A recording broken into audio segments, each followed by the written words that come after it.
Return of the Jedi was always considered to be the lesser of the original trilogy. Now, I don't agree, but I can see what people are saying and I can understand where they're coming from. Yes, there are some stupid things in this movie, more than the other two, but I feel the things that are in this movie are some of the best in any of the Star Wars films. So what happens is a couple years on and the rebellion is sent on a mission to rescue Han Solo from the crime lord Jabba the Hutt. One thing leads to another and they end up getting captured themselves and sent to die in this thing called a Sarlacc. Luke obviously has a plan for this, and after a fight on a sail barge, they end up escaping.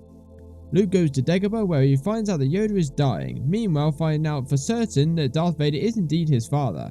He later finds out from Obi-Wan that Leia is his sister.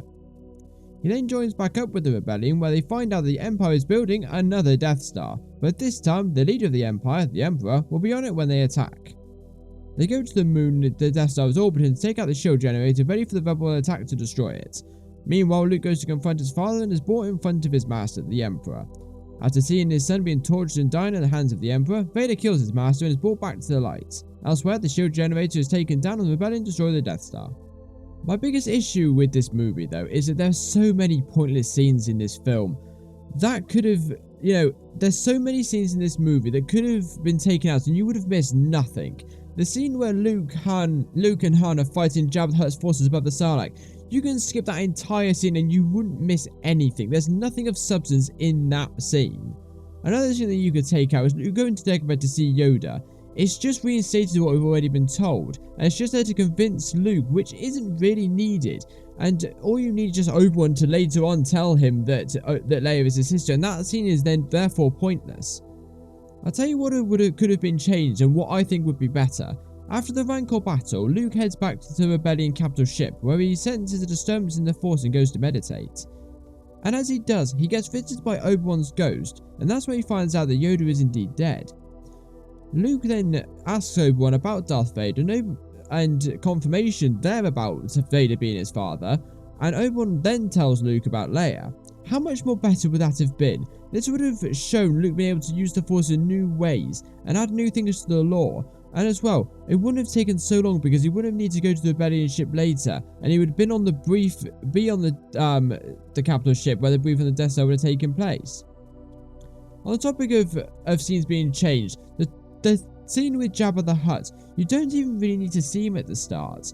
You can save him for a bit later on and have the Death Star orbiting now Hutta, for example. And once Jabba finds out that the Empire is in his territory, he helps the Rebellion to fight them off. That would have made Jabba so much more of an interesting character and so much better in this movie.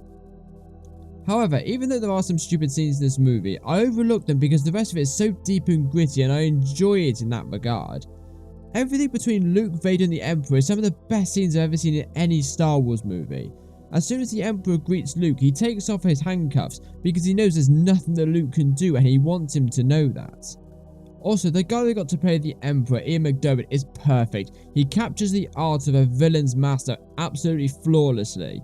You're led to believe in the previous two movies that the true evil is Darth Vader, but when you meet the Emperor, you can see he's the one that rules everything, has pulled the strings of everything that we've seen so far.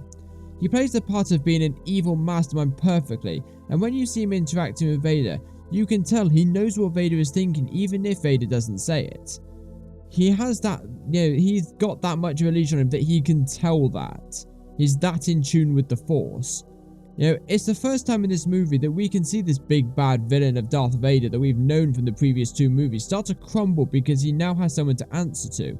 But it's not so much that he becomes soft. He's still an evil, brooding force that he was in the other movies, but you can still start to see a bit of Anakin Skywalker come out in him a bit, and the Emperor knows this. So, do I think it's a perfect movie? No. There are a lot of issues, and there are a lot of things that don't make sense like in the other movies, but I think the good parts of this movie are some of the best in any of the movies that I've seen.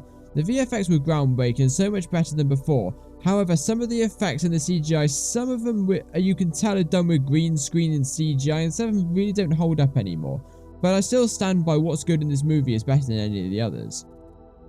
So anyway, this seemed to be the end of the story, but for some time in the future, more good and bad was still to come.